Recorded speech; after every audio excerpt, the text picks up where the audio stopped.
മാണ്ഡ്യ രൂപതയിലെ സ്നേഹബഹുമാനപ്പെട്ട അച്ഛന്മാരെ, പ്രിയപ്പെട്ട സമർപ്പിതരെ, സ്നേഹമുള്ള സഹോദരി സഹോദരന്മാരെ, ഇന്നലെ രാത്രിയിൽ നാടിനെ നടുക്കിയ, വയനാടിനെ വിറപ്പിച്ച ആ ദുരന്തത്തിൻ്റെ കഥകൾ കേട്ടുകൊണ്ടാണ് നമ്മൾ ഉണർന്നത്. ആ സമയം മുതൽ അപകടത്തിൽ പെട്ടുപോയവർക്ക്, രക്ഷപ്പെട്ടവർക്ക് വേണ്ടി നമുക്കെന്ത് ചെയ്യുവാൻ സാധിക്കുമെന്ന് പലരും ചോദിക്കുകയുണ്ടായി. റോയ് വട്ടക്കുന്നേലച്ഛനെയും നമ്മുടെ കുര്യൻ മെമ്പേഴ്സിനെയും പല അച്ഛന്മാരും വിളിക്കുന്നുണ്ട്, അൽമാരും വിളിക്കുന്നുണ്ട്. അതിന് പ്രകാരം മാനന്തവാടി രൂപതയുമായിട്ട് നമ്മൾ ബന്ധപ്പെടുകയുണ്ടായി. നമുക്ക് പരിചയമുള്ള സാമൂഹ്യ സേവന രംഗത്ത് പ്രവർത്തിക്കുന്ന വൈദികരുമായിട്ടാണ് നമ്മൾ സംസാരിച്ചത്.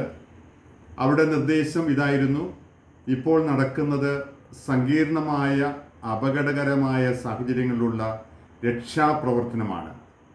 അതിൽ ഉൾപ്പെട്ട എല്ലാവരെയും ദൈവസന്നിധിയിൽ നമുക്ക് സമർപ്പിക്കുകയും അവരുടെ സ്നേഹത്തിന് നമുക്ക് നന്ദി പറയുകയും ചെയ്യാം.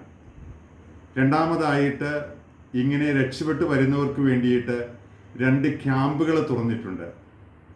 വിഷമിച്ചു വരുന്ന അവർക്ക് ആവശ്യമുള്ളത് വെള്ളമാണ്, ആഹാരമാണ്, വസ്ത്രമാണ്, മരുന്നാണ്, ആശ്വാസമാണ്.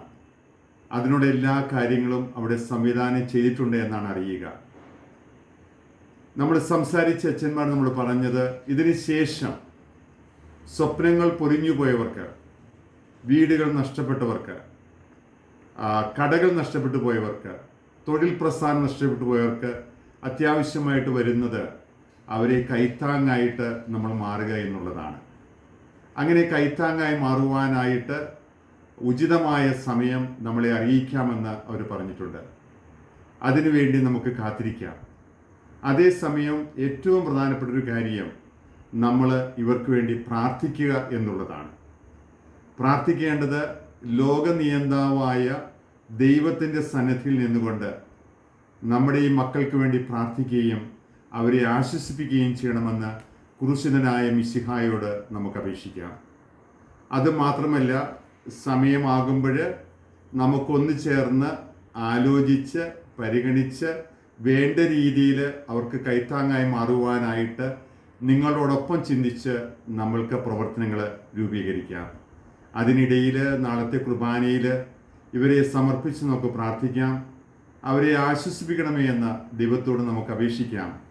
അതുമാത്രമല്ല, കഠിനമായ വേദനയിലൂടെ കടന്നു പോകുന്ന ഈ നാടിനെ അവരെ ദൈവത്തിൻ്റെ കരങ്ങളാൽ കൈപിടിച്ച് നടത്തണമേ എന്ന് നമുക്ക് അപേക്ഷിക്കാം.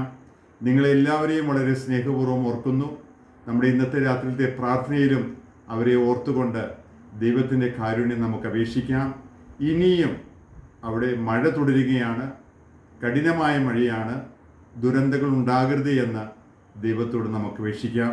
വളരെ സ്നേഹത്തോടെ സെബാസ്റ്റ്യൻ പിതാവ്, മണ്ഡ്യയിൽ നിന്ന്.